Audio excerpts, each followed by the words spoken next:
Atos 7, 17 a 43, nós vamos fazendo a leitura do texto à medida que formos avançando aqui na explicação e aplicação, tá bom?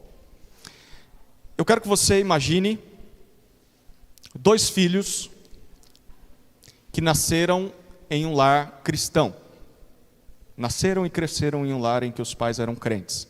Pais piedosos, pais que amavam a Deus, pais que todos os dias se assentavam com sua família e se esforçavam por ler a Escritura para os filhos, orar pela vida dos filhos, criar os filhos de acordo com a palavra de Deus. Todos os finais de semana, essa família vinha aos cultos ou ia aos cultos, participava não só dos cultos, mas era ativa, presente na vida da igreja. Mas com o passar do tempo, apenas um desses filhos seguiu o exemplo dos pais.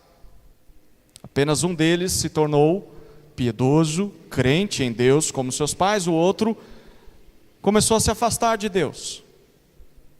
Chegando à sua adolescência, sua juventude, e por fim, para a tristeza de todos, esse segundo filho acabou rejeitando aquele estilo de vida que foi ensinado por seus pais. Essa é uma ilustração genérica, mas se aplica a muitas famílias da nossa época, sim ou não? Como isso é possível?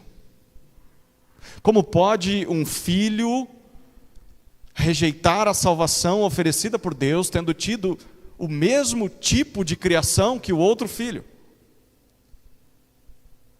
O que faz com que uma pessoa, e agora não estou mais pensando apenas em 2 filhos da mesma casa, mas o que faz com que as pessoas sejam capazes de virar as costas para a salvação de Deus, para aquilo que Deus oferece, sendo que elas ouviram falar de Deus quase que a sua vida toda?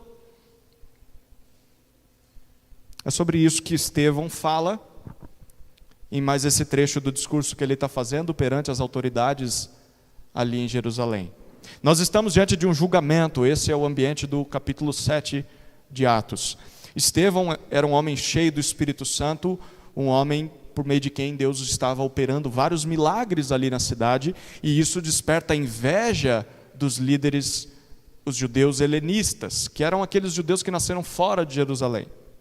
Então, eles tentam, sem sucesso, vencer Estevão em um debate. Uma vez que eles perderam, então agora eles pagam algumas pessoas para inventarem mentiras contra Estevão. A confusão é tanta que Estevão acaba preso e é levado agora aos líderes mais importantes em Jerusalém, o Sinédrio. Essa reunião de líderes, então, houve 2 acusações principais. A primeira acusação é que Estevão está falando contra a Terra Santa. Na mentalidade de um judeu, a Terra Santa era toda a terra de Jerusalém, aos seus arredores, mas em especial onde ficava o templo. E a segunda acusação é de que Estevão ele está falando não só contra a Terra Santa, mas ele está falando contra a lei que eles receberam de Moisés. A acusação das pessoas é que Estevão estava ensinando que em Jesus, esse tal de Jesus de Nazaré, esse Jesus veio mudar os costumes que Moisés deixou para o povo obedecer há muito tempo atrás. Então, os líderes do Sinédrio ouvem as acusações e se voltam para Estevão para ouvir a versão de Estevão. E quando eles olham para Estevão, algo incomum acontece. A gente viu isso semana passada. O rosto de Estevão está brilhando como o rosto de um anjo. Mas tanto faz isso para os líderes, porque eles perguntam para Estevão, apesar desse milagre, eles perguntam para Estevão: isso de fato é assim? É verdade o que as pessoas estão dizendo? Então Estevão se defende. E é interessante porque Estevão poderia simplesmente ter respondido sim ou não, certo? Mas Estevão não responde sim ou não, ele prefere defender a sua fé em Jesus, citando as Escrituras. Então Estevão começa a sua defesa fazendo um resumo do livro de Gênesis. Foi isso que nós vimos no versículo 2 até o versículo 16 do capítulo 7. Em resumo, o que ele resume do livro de Gênesis é o seguinte: olha, o Deus da glória chamou Abraão, o nosso pai na fé, em uma terra pagã. fora deste lugar santo que vocês tanto valorizam. E o nosso Deus, quando chamou Abraão, chamou ele quando sequer Moisés tinha nascido ainda. Ou seja, nem a lei de Moisés existia naquela hora, naquele momento. A propósito, nem Abraão, nem Isaac, nem Jacó, aqueles que nós nos orgulhamos tanto que são os nossos patriarcas, eles sequer habitaram nessa terra, eles viveram como peregrinos do lado de fora dessa terra. Só os seus descendentes foi que voltaram para cá depois de muito tempo. Em outras palavras, o que Estevão deixou muito claro para os seus acusadores e para os líderes é o seguinte: olha, Deus nem sempre habitou somente neste lugar. E Deus não age apenas através de Moisés, por meio da lei de Moisés. Houve um tempo em que essas coisas não existiam. Nem Jerusalém existia e nem a lei existia. Isso significa que Deus não salvava pessoas? Não, significa que Deus sim salvava pessoas. Deus continuava agindo, mesmo antes dessas coisas existirem. Em outras palavras, o que Estevão está dizendo, olha, a Terra Santa, o templo aqui em Jerusalém e a lei de Deus, eles são temporais, eles são provisórios, eles sim tiveram o seu valor na história, mas deixa eu dizer, eles não são o ponto principal da história. Eles estão apontando para o ponto principal da história, que é o que o Estevão vai apresentar para eles, mais para o final do seu discurso, porque o discurso continua. O discurso de Estevão vai até o versículo 53 desse capítulo. É o capítulo mais longo que nós temos em todo o Novo Testamento. Por isso, nós não vamos até o versículo 53, vamos até o 43 apenas. Por quê? Porque nesse trecho, do 17 até o 43, Estevão agora vai fazer um outro resumo, e é o resumo do que vem depois de Gênesis, até o final do Pentateuco. Ou seja, Estevão vai apresentar para nós o conteúdo de Êxodo, Levítico, Números e Deuteronômio em uma só mensagem, em um só trecho. E a ênfase que Estevão vai colocar sobre esses livros é a pessoa de Moisés.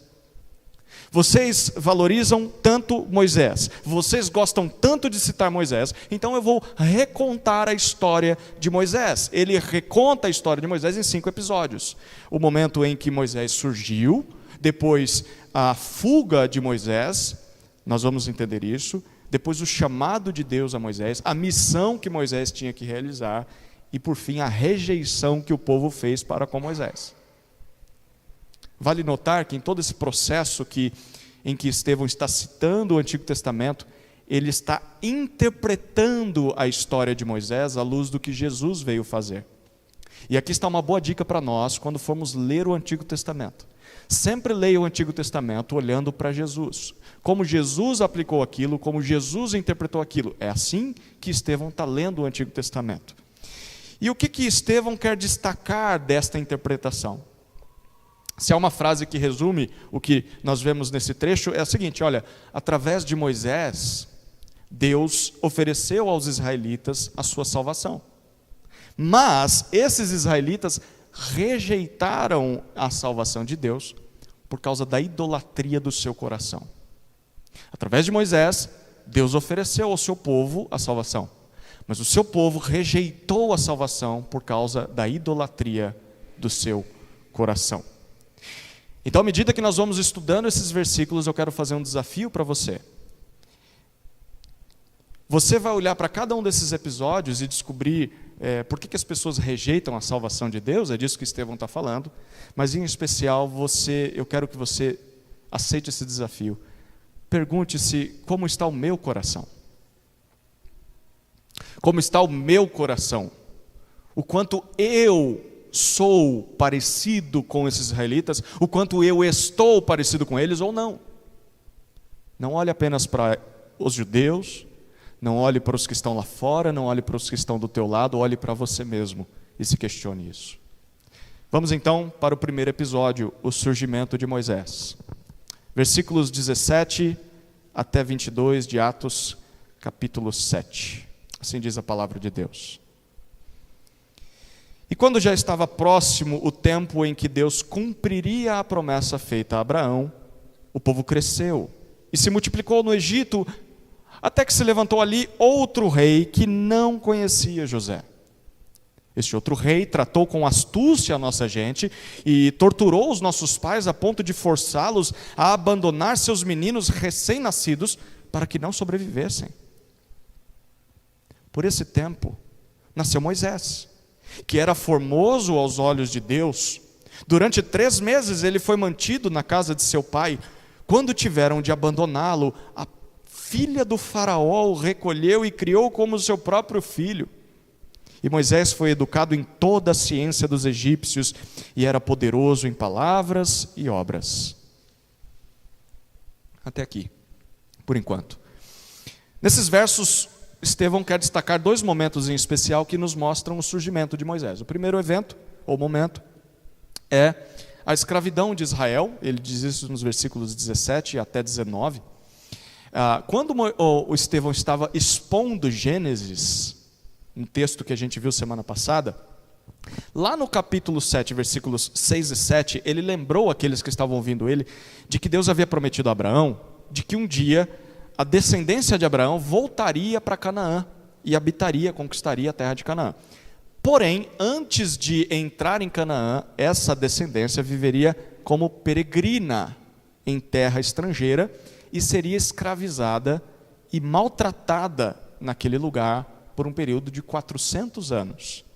E o livro de Gênesis termina com algumas dezenas de descendentes de Abraão indo morar no Egito por causa da grande fome que acometeu a terra. Por meio de José, Deus preservou aquele povo. Pois bem, o versículo 17 diz que o tempo estava chegando. O tempo em que Deus cumpriria aquilo que prometeu para Abraão. Então o que aconteceu? Deus então imediatamente tirou o povo do Egito, trouxe a terra prometida, foi isso que Deus fez? Não, a primeira coisa que Deus fez foi multiplicar o povo. O povo cresceu. E aí o versículo 18 diz para nós que o tempo passa, o povo cresce, surge um novo rei que não conhecia José e os feitos de José, e esse novo rei olha para aquela multidão e diz assim: eles são mais numerosos do que nós, e eles são estrangeiros, nós vamos ter que subjugá-los, vamos ter que escravizá-los, eles não são egípcios. Então esse novo rei começa a escravizar o povo de Deus, e não só escravizar, mas a maltratar o povo de Deus, a ponto de ordenar que todo menino hebreu que nascesse fosse abandonado para morrer, porque dessa forma ele planejava diminuir o aumento populacional dos israelitas. O segundo momento que Estevão destaca é o nascimento de Moisés, e ele fala isso nos versículos 20 a 22. O texto diz que Moisés era uma criança linda. Imagine a beleza desse rapaz. Os seus pais, aquele bebezinho, eles conseguem escondê-lo por 3 meses, mas quando chega o momento em que eles têm de abandoná-lo, a gente conhece a história, eles colocam ele no cesto no rio Nilo. Então a irmã de Moisés vai acompanhando, observando aquele cesto, ele se prende aos juncos às margens do rio Nilo, e adivinha, por coincidência? Coincidência? Não, não é coincidência. A filha do faraó está ali tomando banho e ela encontra a criança, e o resultado é que Moisés é criado como um príncipe egípcio, como filho daquela filha do faraó, e ele recebe o melhor da cultura, do conhecimento do Egito. Queridos, para Deus não há coincidência. Para Deus não há coincidência. A filha do faraó ter decidido tomar banho no rio Nilo exatamente naquele dia, naquele horário, para que Moisés fosse preservado com vida, para que Moisés fosse criado como um dos filhos de Faraó, tudo isso estava nos planos de Deus. Isso significa que o mundo em que nós vivemos hoje não é um mundo de acaso. O mundo em que nós vivemos não é um mundo em que as coisas acontecem por sorte ou por azar. Nada que acontece foge do controle soberano do Deus que criou e sustenta esse universo. A história de Moisés nos lembra disso e nos traz segurança. Deus está no controle, como nós cantamos. Porém, isso levanta uma outra questão, e aqui talvez é o momento de você ter uns dilemas no seu coração. Por quê? Porque o mesmo Deus que planejou a salvação de Moisés foi o Deus que antes disso prometeu que o seu povo sofreria no Egito. 400 anos antes, Deus disse para Abraão: a sua descendência vai sofrer, vai ser escravizada. De fato, Deus tem os seus meios de cumprir aquilo que ele promete. E no caso do povo de Israel, os meios de Deus foram meios bem esquisitos. Foi uma forma bem inusitada, a gente não esperaria isso aqui. O que era preciso acontecer com o povo para que o povo fosse até a terra prometida? Bom, aos olhos de Deus, primeiro o povo precisava se multiplicar, isso é uma coisa boa. Mas depois Deus disse: vocês vão ser escravos e vocês vão sofrer. Queridos, quantos filhos não morreram por causa da ordem do faraó? Amados, nem sempre nós vamos entender os planos de Deus. Muitas vezes Deus não impede o sofrimento do seu povo. Mas nós podemos ter certeza, mesmo em meio ao sofrimento, Deus cumpre as suas promessas. Deus cumpre aquilo que promete.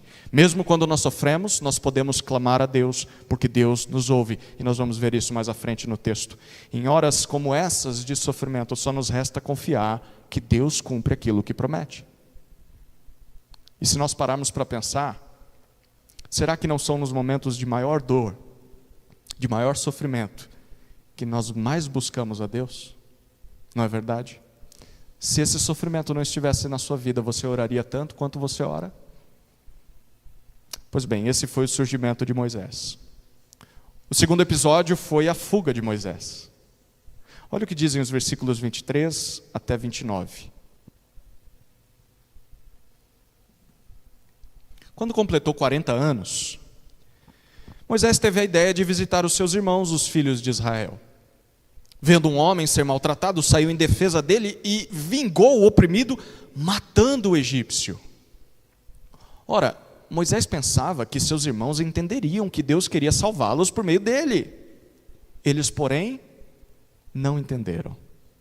No dia seguinte, Moisés aproximou-se de uns que brigavam e procurou reconduzi-los à paz, dizendo: homens, vocês são irmãos, por que estão maltratando um ao outro? Mas o que agredia o seu próximo repeliu Moisés, dizendo: quem colocou você como juiz, como chefe e juiz sobre nós? Será que quer me matar, assim como ontem matou o egípcio? Ao ouvir isto, Moisés fugiu e se tornou peregrino na terra de Midian, onde lhe nasceram 2 filhos.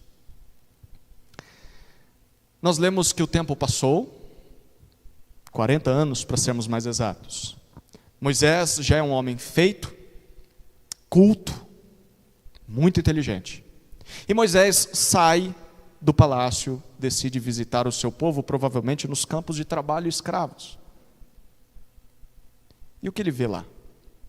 Bom, logo de cara ele vê um egípcio maltratando um israelita. Moisés sabia da sua história. Como Moisés reage? Ele vinga o oprimido. Ele mata o egípcio. Você sabia disso, que Moisés foi um assassino? Ele tirou uma vida.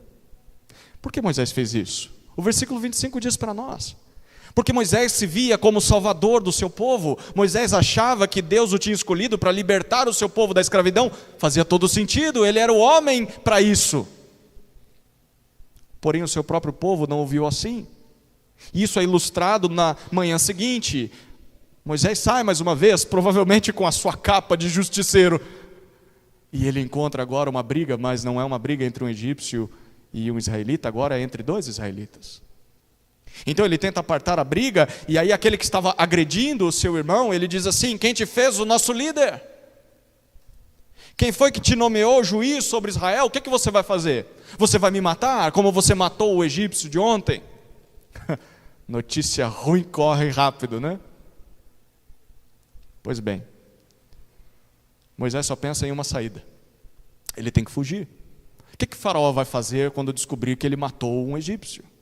Então Moisés foge, se esconde bem longe dali.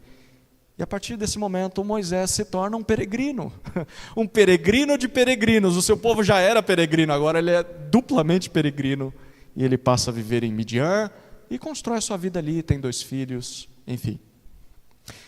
Perceba o que Estevão está destacando ao nos contar sobre a fuga de Moisés. O primeiro destaque de Estevão é que Moisés tentou executar vingança a favor do seu povo com as suas próprias mãos.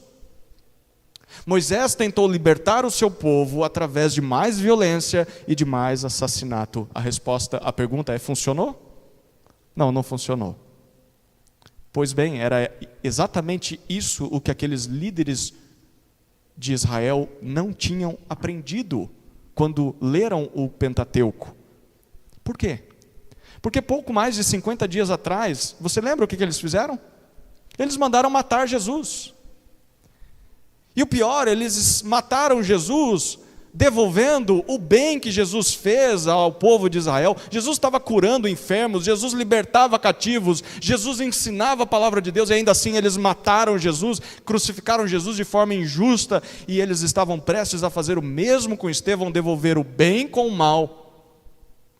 E tudo isso pensando que o que estavam fazendo era o certo diante de Deus. Queridos, a ira do homem não produz a justiça de Deus. Tiago vai dizer isso para nós na carta dele. Deus não cumpre os seus planos através dos nossos atos de vingança. Deus não executa a sua justiça através do derramamento de sangue que nós produzimos. Quando nós devolvemos violência com mais violência, querendo fazer justiça. Quem foi que nos nomeou juízes uns sobre os outros? O que nós estamos pensando quando queremos resolver as coisas com a força do nosso braço, com o derramamento de sangue? Esse é o primeiro destaque que Estevão faz. O segundo destaque é que Moisés tinha uma boa intenção, a gente vê isso no texto. Mas ainda assim o povo de Deus não o compreendeu. Sim, Moisés é aquele que Deus escolheu para salvá-los, mas não no tempo de Moisés. E não do jeito que Moisés esperava. Moisés está achando que vai ser agora e vai ser com a espada. Deus tem o seu tempo. Deus tem os seus meios de agir. E normalmente o tempo e os meios de Deus são diferentes dos nossos. Isso deveria comunicar algo àqueles líderes que estão ali diante de Estevão. Olha, Deus oferece a salvação aos homens, incluindo vocês que estão me ouvindo. É como se Estevão estivesse dizendo, mas não é do jeito que vocês esperavam a salvação. A salvação não é através de vocês, a salvação não é através dos sacrifícios feitos no templo, a salvação é através de Jesus, mas vocês estão rejeitando a salvação. Queridos, quantos não são aqueles que hoje fazem a mesma coisa que os israelitas fizeram lá na época de Moisés e fizeram na época de Estevão? Como Moisés, o versículo 26 mostrou para nós, Jesus se aproxima, é legal a expressão do versículo 26, Moisés se aproximou para conduzir o povo à paz. Hoje em dia ainda, Jesus se aproxima de nós quando estamos brigando uns com os outros, quando estamos brigando com Deus, e Ele procura nos conduzir à paz, seja com Deus, seja com os homens, e como os homens normalmente reagem. Muitas vezes, nós reagimos como aquele que agrediu o seu próximo. Nós reagimos dizendo assim, quem Jesus pensa que é? Quem foi que tornou Jesus o nosso chefe? Quem foi que constituiu Jesus como juiz sobre nós? Eu não vou me humilhar perante Ele, eu não vou abaixar a minha cabeça perante Ele. Quando nós fazemos isso, nós estamos rejeitando a salvação e a paz que Jesus oferece, por causa do orgulho e por causa da rebeldia do nosso coração. Chegamos ao terceiro episódio, o chamado de Moisés.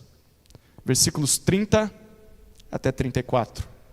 Acompanhe a leitura do texto.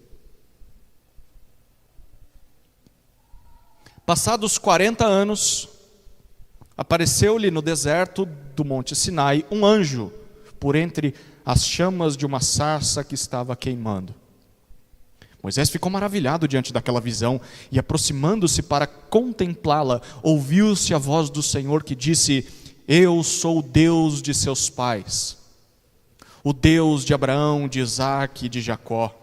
Moisés, tremendo de medo, não ousava contemplar a sarça. Então o Senhor disse, tire as sandálias dos pés, porque o lugar em que você está é terra santa. Certamente vi o sofrimento do meu povo no Egito, ouvi o seu gemido e desci para libertá-lo. Venha agora, vou mandar você para o Egito. Versículo 30 diz para nós que mais uma vez o tempo se passou, mais 40 anos. Se você está fazendo as contas corretamente, Moisés já é um senhor de 80 anos agora. Você consegue imaginar os conflitos, os questionamentos, os pensamentos desse homem durante todo esse tempo ali no deserto. Talvez Moisés tenha experimentado solidão. Ele está longe de todos os que amava. Talvez Moisés enfrentou frustração. Ele não era o Salvador que imaginava ser. Talvez Moisés enfrentou rancor, amargura contra o seu povo que o rejeitou. Eu estava disposto a libertá-los, mas eles não me quiseram. Talvez Moisés tenha enfrentado amargura para com Deus. Se eu sou o escolhido de Deus, porque Ele não fez nada?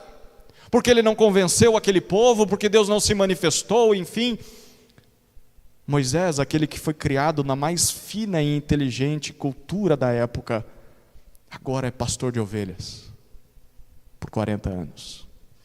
Não era uma ocupação nobre, era trabalho humilde. Ele está numa terra de desertos, mas não está mais nos palácios. Num dia comum, Moisés está conduzindo, imagina esse Senhor conduzindo o seu rebanho, como ele fazia todos os dias. Sobe um monte chamado Sinai, provavelmente ali levando o rebanho, e ali Deus lhe aparece. O texto diz que através de uma sarça que queimava, mas não se consumia.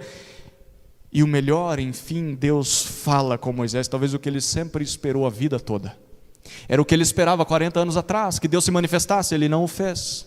Mas agora Deus faz. E a primeira coisa que Deus faz, nos versículos 31 e 32, é se apresentar.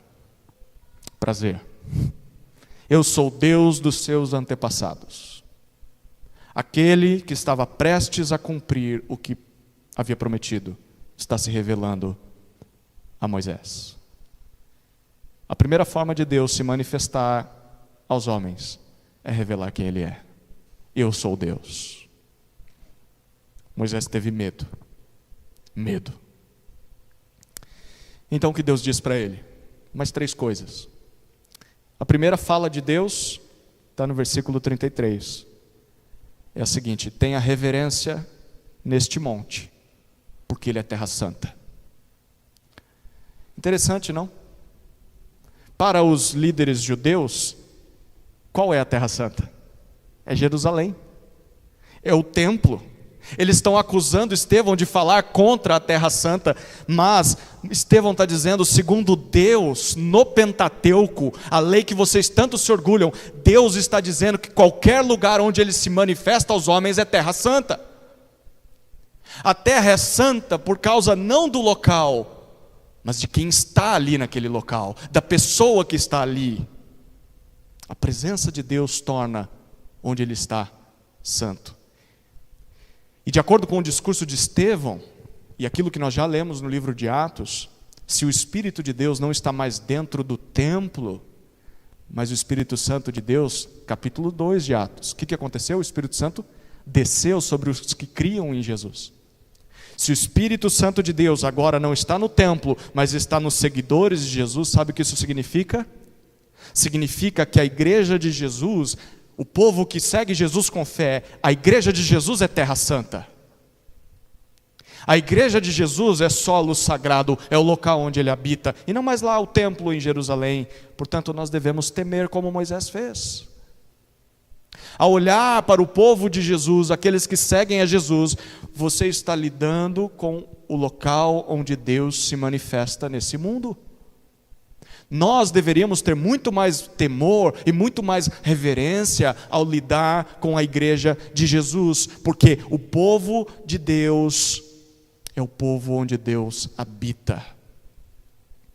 Ai de nós machucar esse povo, ai de nós ofender esse povo, ai de nós dividir esse povo. A igreja é terra santa. A segunda fala de Deus a Moisés está no início do versículo 34. Deus diz: eu vi o sofrimento do meu povo, eu ouvi o seu gemido e eu desci para libertá-lo. Aqui estão mais 3 informações importantes a respeito de Deus. A primeira informação é que Deus vê o sofrimento do seu povo. Conforme nós vimos, muitas vezes Deus não impede que o seu povo sofra, Mas Deus não está alheio do sofrimento do seu povo. Deus vê. Deus vê cada flagelo que sofremos. Deus contabiliza cada lágrima derrubada. Mesmo que ninguém mais veja, Deus vê seu sofrimento. A segunda informação a respeito de Deus, que Ele mesmo apresenta, é que Ele ouve a oração do seu povo. Mesmo que essa oração, como diz o texto, seja apenas composta de gemidos. Já orou assim? Eu me lembro de orações assim, em que eu sequer conseguia dizer palavras, o que saía eram gemidos. Você provavelmente já orou assim, de tanta dor, de tantas lágrimas. Deus ouve. Os ouvidos de Deus não estão fechados, não estão ocupados com outras coisas. Deus ouve as nossas orações quando gritamos por socorro. Terceira informação sobre Deus: Deus age para libertar o seu povo. O nosso sofrimento é passageiro, queridos. Haverá um dia em que o Senhor, como fez com Israel lá no Egito, o Senhor fará o mesmo com a sua igreja, como nós cantamos. Um dia o Senhor vai nos libertar das mãos desse mundo de pecado e morte. Maranata, ora vem, Senhor Jesus. Haverá um dia em que Ele vai libertar o seu povo. A terceira fala de Deus, ainda no versículo 34. Venha, Moisés, eu vou mandar você para o Egito. Sim, Moisés, você é o meu escolhido para salvar o meu povo, mas não, Moisés, não do jeito que você esperava, muito menos no tempo que você queria. Queridos, muitas vezes nós não vamos entender o modo de Deus de agir. Às vezes, parecerá que Deus está atrasado, ou que Deus se esqueceu de nós. Mas lembre-se sempre disso. Deus não tem pressa. Tem gente dizendo aí, Deus tem pressa, volta para Jesus. Deus não tem pressa. Deus não tem pressa. Deus trabalha com perfeição no seu tempo, do seu jeito. Nós devemos ter paciência. Nós devemos confiar nos planos de Deus, no tempo de Deus de agir. Chegamos ao quarto episódio, narrado por Estevão. A missão de Moisés. Versículos 35 até 38, acompanhe comigo a leitura.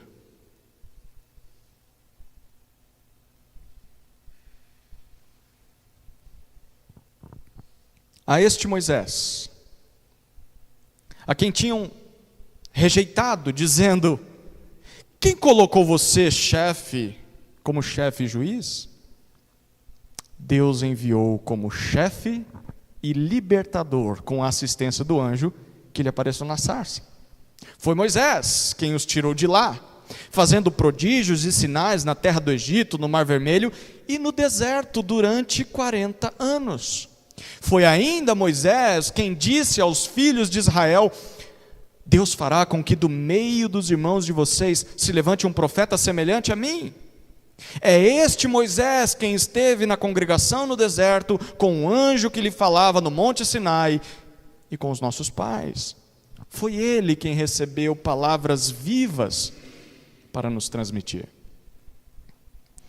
O que Deus fez através de Moisés? Bom, Deus usou Moisés para realizar 4 tarefas principais. A primeira tarefa, versículo 35, ser chefe e libertador de Israel. Repare que é a segunda vez nesse discurso de Estevão que ele usa essa imagem, essa ideia de rejeição. A primeira vez que ele disse isso foi no versículo 9 e no versículo 10, quando ele se referiu a José. Foi o que os irmãos de José fizeram com ele por inveja, eles o rejeitaram.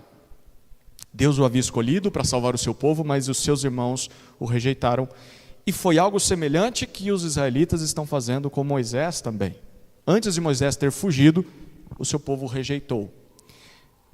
Lembra daquela frase dita pelo hebreu que estava batendo, no versículo 27? Ele perguntou: quem colocou você, Moisés, como o nosso chefe, como o nosso juiz? Bom, agora é Deus quem está respondendo. 40 anos depois, Deus responde aquela pergunta. E a resposta de Deus é: eu. o Deus dos seus antepassados, eu levantei Moisés, e eu enviei Moisés para liderar vocês e para libertar vocês da escravidão das mãos dos egípcios. É claro, não vai ser do jeito de Moisés, derramando sangue. É claro, não vai ser no tempo de Moisés, mas vai ser do meu jeito e no meu tempo, e o meu anjo vai ajudá-lo nessa missão. Vale notar aqui que quando Estevão cita a escolha de Deus, Deus escolheu José, mas os seus irmãos o rejeitaram. Deus escolheu Moisés, mas o seu povo o rejeitou. Quando Estevão está fazendo isso, ele está apontando para aquilo que estava se repetindo mais uma vez com aquela geração. Estevão está dizendo assim: foi exatamente isso que vocês fizeram em relação a Jesus. Deus escolheu Jesus, mas vocês o rejeitaram. Jesus é o chefe, Jesus é o libertador que Deus escolheu, mas vocês preferiram crucificá-lo. Essa primeira tarefa de Moisés, a segunda está no versículo 36. Ele vai realizar prodígios e sinais em nome de Deus. Esse Moisés, que antes foi rejeitado por seu povo, Estevão diz, ele foi o meio pelo qual Deus libertou o povo da escravidão e sustentou esse povo durante 40 anos no deserto, através de inúmeros milagres. Nós lembramos das cordonizes que voavam, do maná, o pão que descia do céu, a água que saía da rocha, os milagres que Moisés realizou durante 40 anos. Repare, os sinais que Deus estava com o Salvador de Israel eram os milagres que esse Salvador realizava. Deus confirmava: eu estou com Moisés. E os sinais, os milagres são sinais que apontam para isso. O que tinha acontecido em Israel durante os últimos 3 anos, você lembra? Um tal de Nazareno estava realizando inúmeros milagres, inúmeros sinais. Isso era mostra de que Deus estava com ele, era mostra de que ele era o Salvador do povo.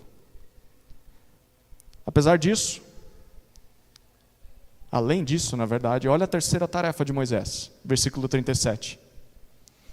Moisés iria anunciar a chegada de um profeta semelhante a ele, Deus diz.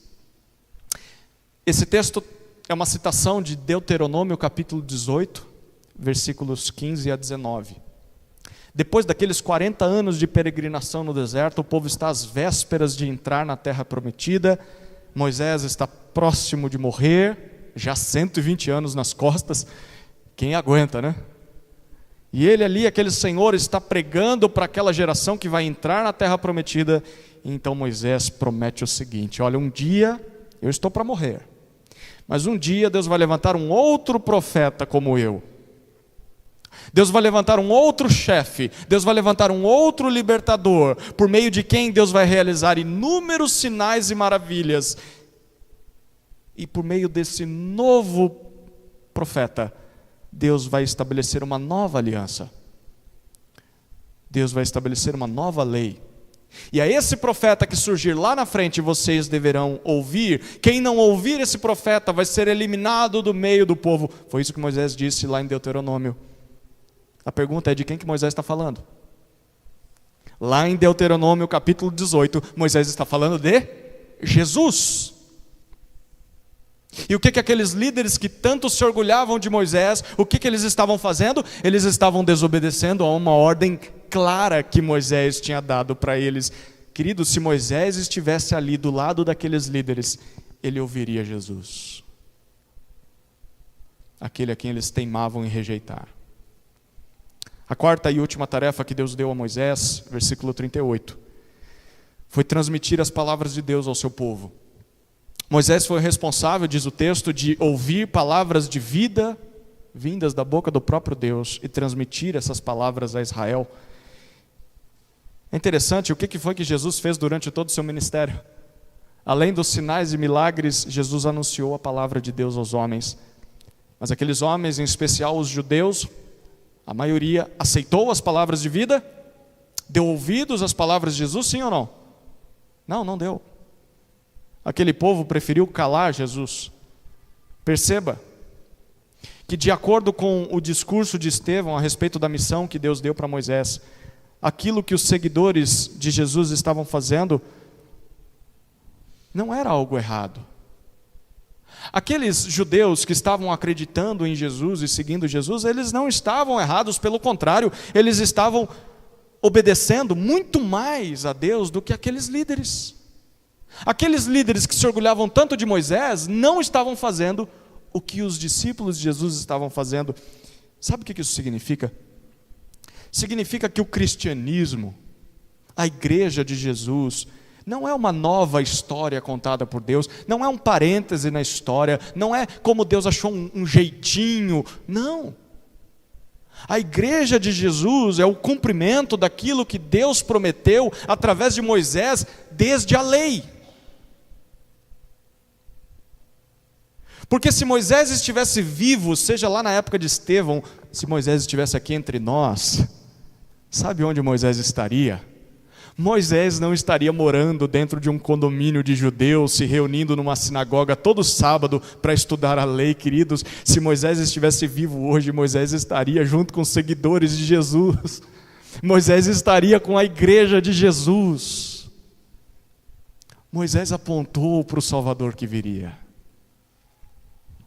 O verdadeiro Israel, o verdadeiro povo de Deus é aquele que segue o Messias prometido por Moisés. E esse Messias é Jesus Cristo. Chegamos ao quinto e último episódio, narrado por Estevão. Versículos 39 até 43.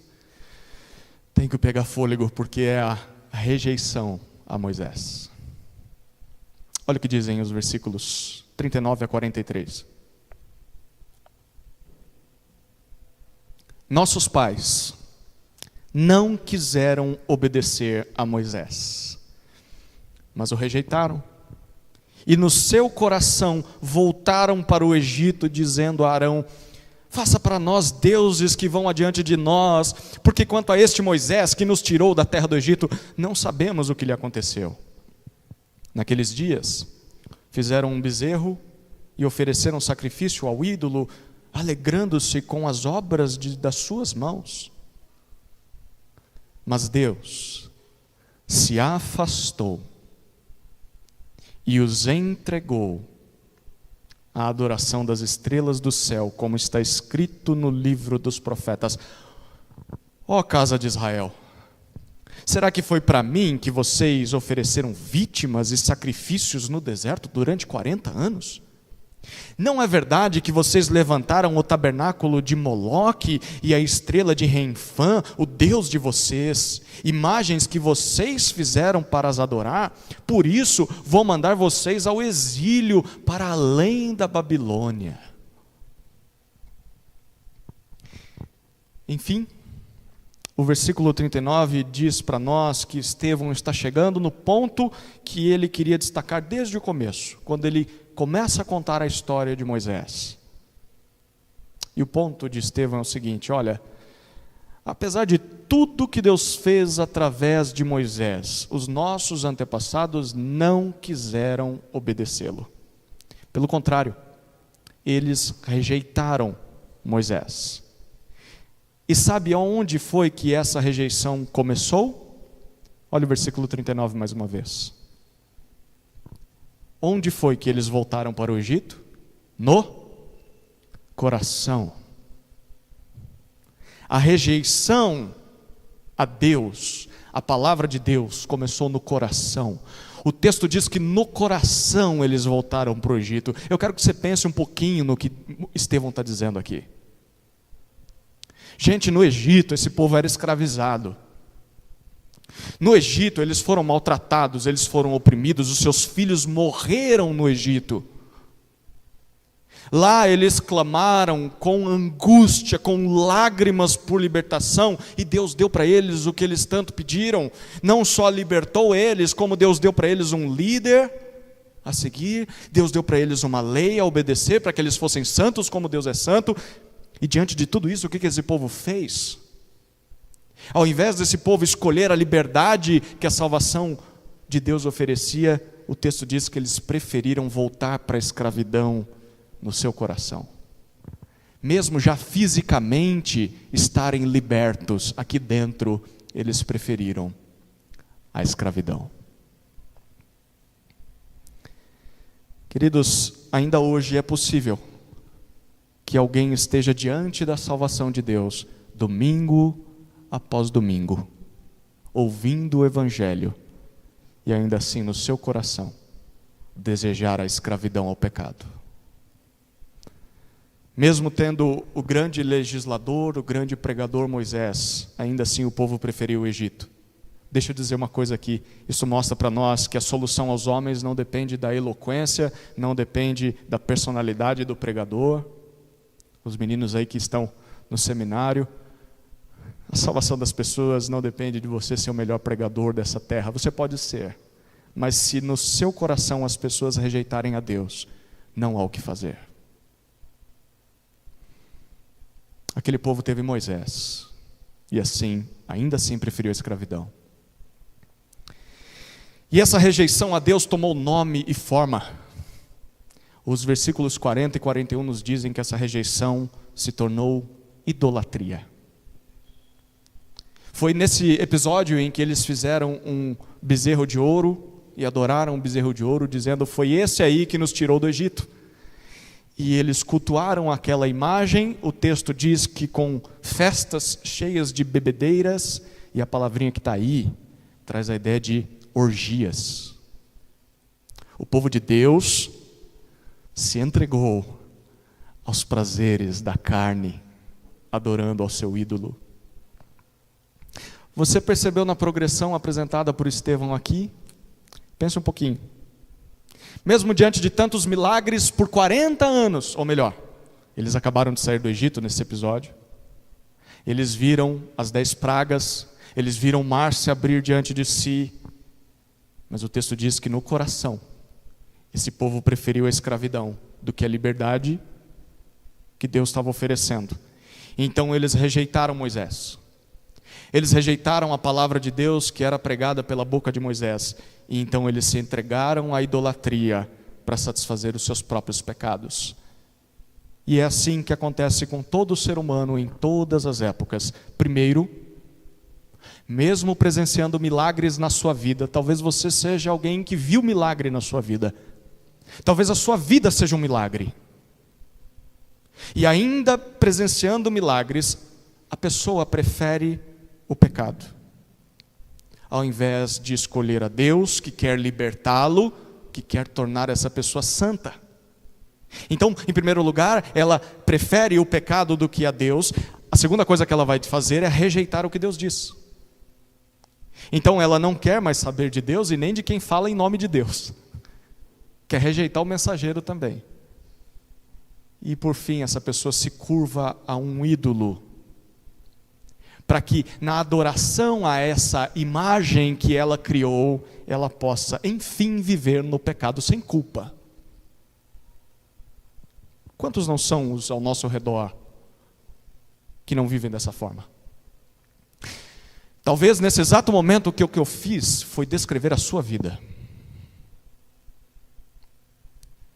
Quantos não vivem amando tanto a vida imunda, a vida de escravidão ao pecado, que quando ouvem a palavra de Deus, sequer querem saber da palavra de Deus e acabam se rendendo cada vez mais ao pecado, aquilo que elas tanto amam. Mas será que Deus não vai fazer nada diante disso? Bom, Deus faz. O versículo 42 nos mostra isso. Sabe o que Deus fez com o povo? O que diz o texto? Deus se afastou de Israel. Imagina essa cena. Deus caminhando para longe. Deus ofereceu a sua salvação a eles, mas eles rejeitaram a salvação de Deus no coração. Então Deus simplesmente se distanciou deles.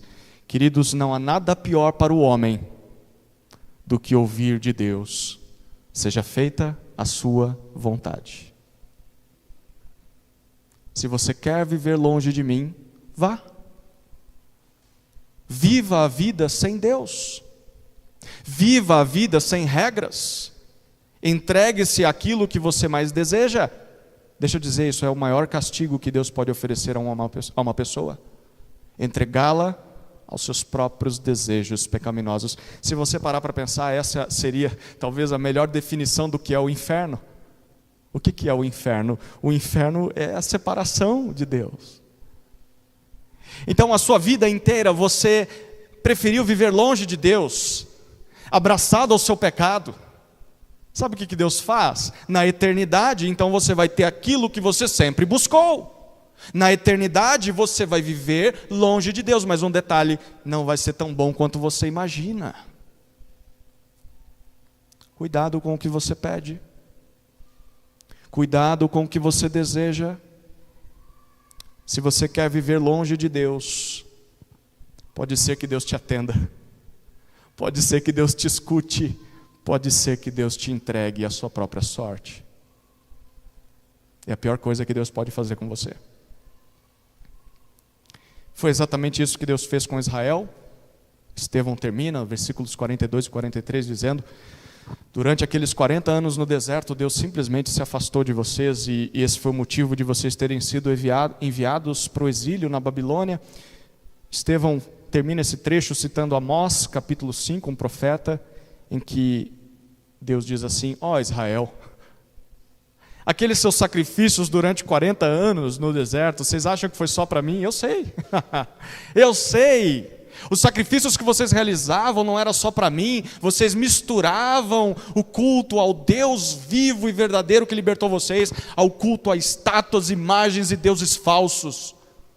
Se você reparou, Estevão cita o deus Moloque. Sabe como era a adoração ao deus Moloque? Você trazia o seu bebê, o seu primogênito, e colocava nos braços de uma estátua feita de bronze, em que o seu ventre era acesa, eram acesas brasas e ficavam vivas, e o seu filho ia derretendo no colo de Moloque até ser consumido pelas brasas. Aquele povo viu os seus filhos sendo mortos por causa do faraó. E agora eles no deserto, depois de serem libertos por Deus, eles estão entregando os seus filhos em sacrifício a um Deus falso. E Deus diz: foi isso que vocês fizeram por 40 anos.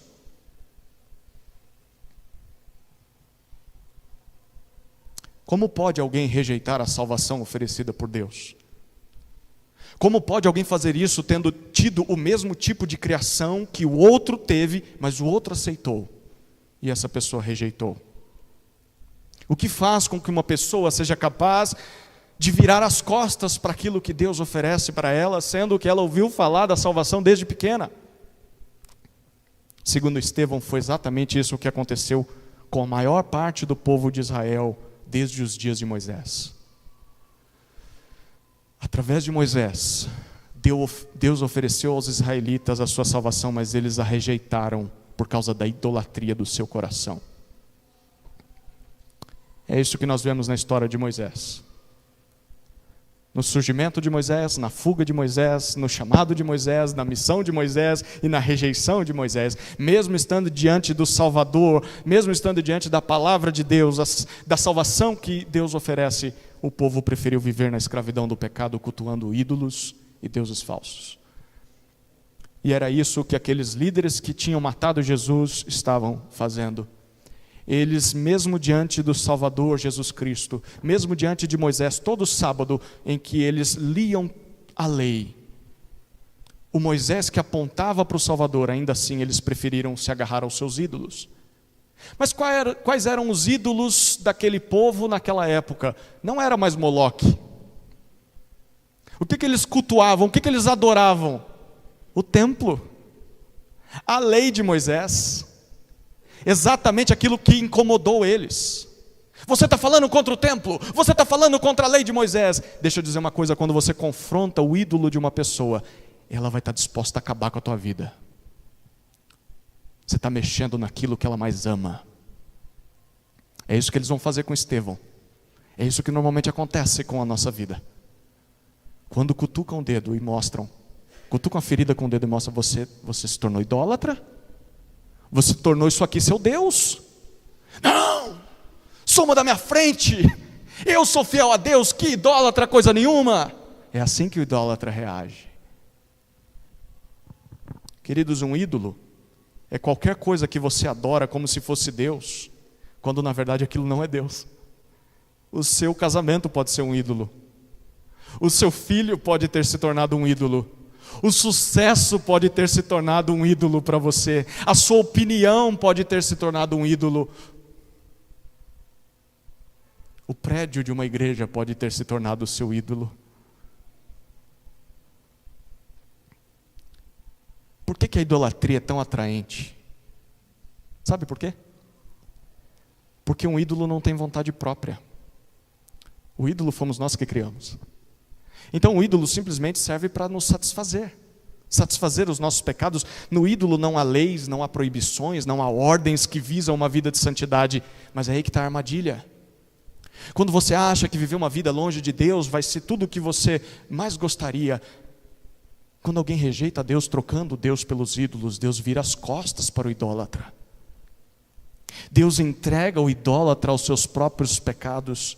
E o que acontece? A pessoa se torna escrava daquilo que ela tanto buscava. Então, ela não consegue mais se libertar daquela vida miserável. E o pior, muitas vezes a pessoa nem percebe que a vida dela é miserável. Ela é escrava. É por isso que Jesus veio ao mundo, queridos. Jesus veio a esse mundo para cumprir de forma perfeita a missão que Moisés não conseguiu cumprir. E eu quero que você perceba muito bem isso aqui. Moisés libertou Israel da escravidão física. Mas Moisés não conseguiu libertar aquele povo da escravidão aos ídolos que eles tinham dentro do coração. Mesmo livres, eles continuavam presos ao seu próprio pecado. E por isso eles rejeitaram a Deus, aquele Deus que queria salvá-los. É por isso que o povo precisava de Jesus. Precisava do novo Moisés, a quem Moisés tinha prometido. Jesus é capaz de fazer aquilo que Moisés não pôde fazer. Jesus é capaz de libertar o povo de Deus da idolatria do seu próprio coração. E como Jesus faz isso? Dando àquele que crê em Jesus, que segue a Jesus, um novo coração. Um coração que agora sim é capaz de ter olhos apenas para Deus, de amar apenas a Deus e buscar a Deus, sem ser tão atraído pelos ídolos. Quando alguém aceita a salvação oferecida por Deus, Deus que estava de costas agora se volta para nós. E Deus nos liberta das amarras da escravidão ao pecado. Aleluia. Deixa eu dizer uma coisa, se você está se vendo escravo de algum pecado, venha para Jesus. Ele vai te libertar. Ele faz o que mais ninguém pode fazer. Salvar você de você mesmo, do seu próprio coração. Aliás, como está o seu coração? A quem mais você se parece nessa história? Aos israelitas, que por amarem tanto os seus ídolos, rejeitaram a salvação de Deus, mesmo estando diante dela todos os dias? Ou você está parecido mais com Estevão, que entendeu que o seu problema era o seu coração, que creu em Jesus e foi liberto da escravidão aos ídolos? Tenha muito cuidado ao responder essas perguntas, porque sacrifícios religiosos, a vida de igreja, prática de boas obras, todas essas coisas podem ter o seu lugar, mas elas podem muito bem ser feitas em nome de Deus, porém, como sacrifício a ídolos. Durante 40 anos aquele povo ofereceu sacrifícios a Deus, mas Deus está dizendo, no seu coração era para os ídolos. Deixa eu dizer para você, talvez o seu serviço na igreja pode ser culto a ídolos. Talvez as coisas que você faz, que você fez, te dão tanto orgulho que se tornaram um ídolo para você. Talvez o seu conhecimento bíblico, e quando mexem nisso, você se inquieta. Talvez isso está revelando que você é um idólatra. É possível estar o tempo todo na casa de Deus e ainda assim estar longe de Deus. Para Deus é muito mais importante que você creia no seu Filho, é muito mais importante que você ouça a voz de Jesus, do que simplesmente ficar cumprindo deveres religiosos. É possível rejeitar a Deus mesmo estando diante da salvação, por causa da idolatria do seu coração. E aí?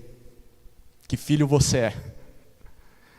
Você é o filho que crê na salvação de Deus, que foi anunciada por seus pais, foi anunciada por Moisés e é encontrada em Jesus?